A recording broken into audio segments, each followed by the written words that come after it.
শ্ৰী শ্ৰী দক্ষিণপাট ছটাই আশ্ৰমী সত্ৰত আজিৰে পৰা বিশ্ব শান্তিৰ বাবে লক্ষ্মীনাৰায়ণ যজ্ঞ আৰম্ভ হৈছে।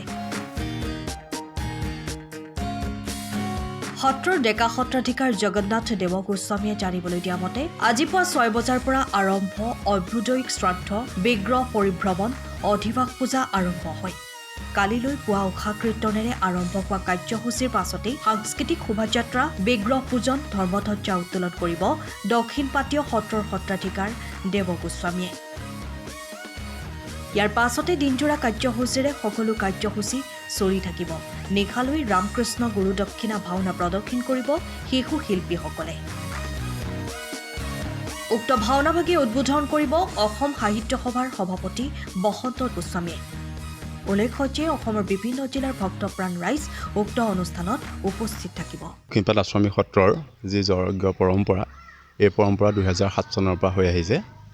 বিশ্ব শান্তিৰ উদ্দেশ্যে আমি সমূহ আঞ্চলিক ৰাইজৰ সহযোগত এভাগী যজ্ঞ আয়োজন কৰি আহিছোঁ, যাৰ নাম দি আছে লক্ষ্মীনাৰায়ণ যজ্ঞ। এই যজ্ঞৰ দুদিনীয়াকৈ আমি উদযাপন কৰি আহিছোঁ। আজি প্ৰথম দিৱস ৰাতিপুৱা যজ্ঞৰ উপলক্ষে আভ্যুদয়িক নান্দীমুখৰ শ্ৰাদ্ধ সমাপন হৈছে।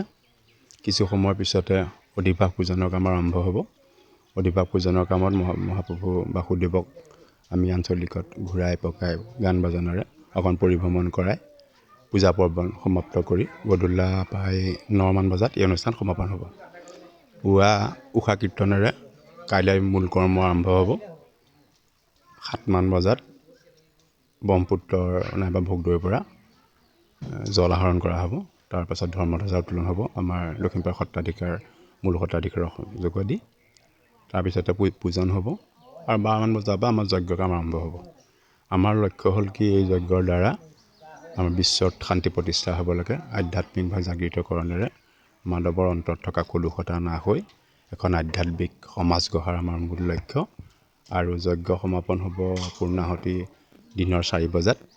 ৰাতিলৈ এভাগী মহাপুৰুষীয়া ভাওনা ৰামকৃষ্ণৰ গুৰু দক্ষিণা উদ্বোধন কৰিবহি আমাৰ সাহিত্য সভাৰ সভাপতি ডক্টৰ বসন্ত কুমাৰ গোস্বামীদেৱে। আৰু তাৰ লগে লগে আমাৰ ভাওনাৰ সমাপ্তিৰ লগে লগে আমাৰ যজ্ঞ কাম সমাপ্ত হ'ব। আমাৰ দক্ষিণপাট আমি গোহাৰি জনাম এই যে বৰ্তমান সমাজখনত শিক্ষিতৰ হাৰ যথেষ্ট বাঢ়িছে, কিন্তু আমাৰ পৰিলক্ষিত হয় যে মানৱতাৰ অৱক্ষয় ঘটিছে। কেওফালে অন্যায় বিচাৰে গা কৰি উঠিছে। আমি ভাবোঁ এই যজ্ঞৰ দ্বাৰা আমাৰ অঞ্চলৰ সহিত সমূহ মাতৃ অসমৰ সুসন্তানসকল আধ্যাত্মিক ভাৱত জাগৃত হৈ কাম, ক্ৰোধ, লোভ, মোহ, মাৎসৰ্য এই আসুৰিক প্ৰবৃত্তিবোৰ নিৰাকৰণ কৰি যাতে হৃদয়ত আধ্যাত্মিক সিক্ততাৰে দয়া, ক্ষমা, সহিষ্ণুতাৰ দ্বাৰা এখন আমি মহাপুৰুষে দেখা বৰ অসম গঢ়িব পাৰোঁ। আমাৰ লক্ষ্য উদ্দেশ্য সেয়ে। টিয়কৰ পৰা বিৰাজ বৰা ৰিপৰ্ট, টাইম অফ চাহ।